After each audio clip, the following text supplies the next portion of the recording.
Last night I was looking for some further information about mines and minions in the patch notes so I could make a guide about those archetypes. And then I saw it.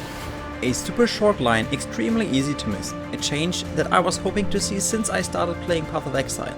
My personal holy grail in 3.8.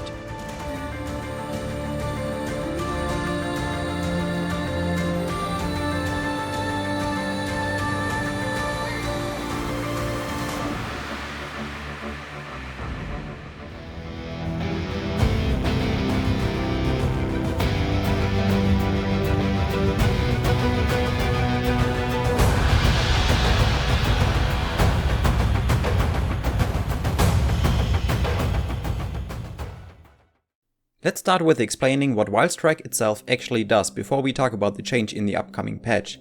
The skill chooses one element at random and then performs an attack depending on the element chosen. Just as Elemental Hit, if you know that skill.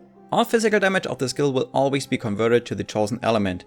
Wild Strike is a melee attack that consists of two parts. A melee hit that scales with everything like a normal melee skill, and a secondary effect. The first part is rather boring, kinda like our default attack with better damage and conversion. The second part is what makes that skill interesting. If the chosen element is fire, you will release a relatively small explosion that scales with attack, fire and AoE modifiers. When cold is chosen, you will release a few projectiles that pierce all targets. Those look like freezing poles and scale with attack, cold and projectile modifiers. But now here it comes. If lightning is chosen, you will release kind of like an arc skill that chains 7 times and scales with attack, lightning and chaining mods. This makes attack modifiers the only way to scale all instances of the skill, not melee modifiers, which made it super hard to scale the damage to tremendous amounts. The best way to get this damage was Abyss Jewels with flat added elemental damage. These unfortunately got nerfed in 3.7, if you didn't know. The damage of all those different elements is roughly the same. Another problem you can easily see is that fire pretty much is pure garbage for clearing purposes. Cold is fine, but lightning is where you get the clear speed from.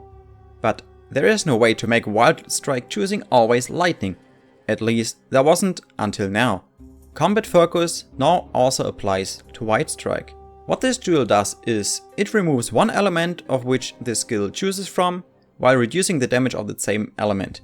This means, if you use 2 of those jewels, one for fire and one for cold, then Wild Strike will always choose lightning. This makes it a lot easier to scale damage on that skill. You don't need any physical damage or other elemental damage else than lightning. You can focus on lightning instead of only elemental penetration, and you can focus on attack, lightning and chaining modifiers all together now. Just imagine the spell skill arc. Your friend or his or her totems cast that skill like 3 times a second and it chains like 7 times. Now you are jumping in, attacking like 8 times a second, releasing 3 bolts each attack because of Ancestral Call support, and every bolt will chain 13 times over the whole screen, making everything explode from your impulsors, and then you're zooming away because your 2 trillion attack speed already aiming at the next pack. This is why I'm so hyped to try that build next league. Of course, there are still some problems, even with the new jewel. One problem is the jewel itself. There's only one jewel slot on the tree for each combat focus. Those slots are the hybrid class sockets, meaning Templar, Shadow and Duelist. Since we only want to have the lightning effect, we need the Templar and the Shadow jewel. This also means we aren't close to the Duelist Marauder area where the strongest nodes on the passive tree for this build are. The jewels force us into choosing Scion as our class, which makes early leveling really hard. And even with the scaling being easier now, it is relatively hard to reach 2 million Shaper DPS on a League starter build. About 1/3 of the damage is coming from frenzy charges because of our early game weapon choice, which forces us into Raider to generate those in boss fights. The most effective way to reach the Templar socket is simply by going Inquisitor and then pick the Templar starting point. We are not super duper mega tanky because we focus on evasion and dodge with about 5k life, and the only reliable source of regenerating life is by leeching, which is not always possible. I obviously couldn't try the new tier 16 clear speed on the skill since it will be released tomorrow, but I'm not sure if it is enough without the +6 chain Uberlap enchant to steamroll tier 16. I am also not sure if I'm going to play this build as a starter or later on into the league, since I want to start with a boss killer to offer Uber Elder, Shaper and other boss carries. This is why I will include 2 different POBs into the description of that video. One as a league starter build with around 2.2 million and one highly invested build with around 5.5 million Shaper DPS. A problem with the current POB is that multi-strike is only calculated for its first attack and not all 3 attacks, as well as the attack speed multiplier is not being applied to the lightning bolt. This is why you are seeing vastly different numbers in PoE. I'm going to show you how multi-strike should be calculated if you always do a full 3 attacks. We have to calculate it in 4 steps. All hits deal 10% less damage. This means the first hit deals 90% damage. The second hit deals 112% damage because multipliers within the same gem are additive with each other. Kinda like Bane if you apply more than one curse. And the third hit deals 134% damage. Now we have to divide them by 3 so we get the average damage per hit if we always perform all 3 hits and then multiply that value with the attack speed multiplier. The attack speed multiplier did not get changed, so we can use the 44% from the old gem. In perfect conditions, multi-strike grants us a damage multiplier of about 60% more damage, but since perfect conditions aren't always met, let's say multi-strike has a 50% more multiplier. So we take the DPS PoE grants us and multiply it with 1.5 and hit 2.2 million Shaper DPS. Another important thing in this build is to use a Smite, Ancestral Protector and Stormbrand whenever you need a buttload of damage, for example in a long boss fight like Shaper or Uber Elder fight. Precast your Totem for attack speed as well as the Stormbrand for Assassin's Mark on hit.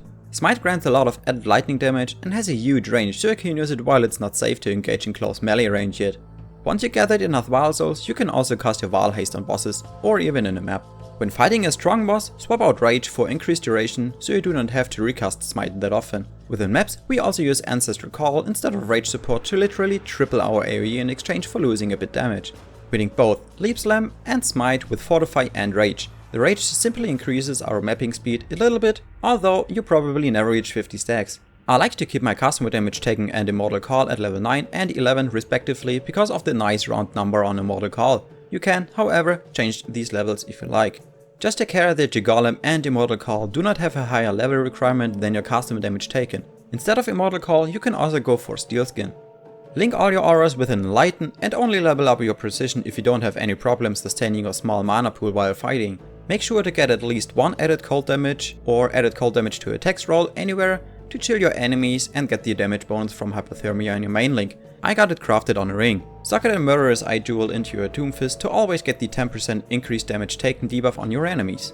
If lightning resistance is not your highest uncapped resistance, make sure to get it to the highest or try to balance out lightning as well as another resistance to be the highest or all resistances to be balanced. Get Curse, Bleed and Freeze immunity on your magic flasks. Freeze immunity is important because we are not always standing on consecrated ground, which would make us immune to elemental ailments due to the Inquisitor Ascendant node. Focus on capping out your resistances first and then go for life, evasion and damage mods on your rare gear. Helping Alira the Bandit while leveling will help you cap out your resistances as well as granting you valuable mana regen for leveling and crit multi. As Major Pantheon, I usually go for Brine King because of the stun recovery and immunity. Lunaris and Solaris are good choices as well. As Minor, I always take Ralakesh when playing an accuracy based character because of the blind. My PoE includes a step-by-step leveling tree. Just select which part you need, starting from 1, down in the left corner of the skill tree window and then proceed to the next part once you picked up all nodes and ascendancies. To import a build into PoE, simply create a new empty build, click Import Export Build on the top left, select Import from Paste Bin in the middle of your screen, paste the Paste Bin link there, press Import and then Import again. Make sure your PoE is up to date, since I will try to keep the PoEs up to date as well. You can update your PoE with a click on the button in the bottom left. I hope I covered every little detail now. If you still have any questions, come over to my stream at twitch.tv/play_like_j or comment down below. I will try to answer everything.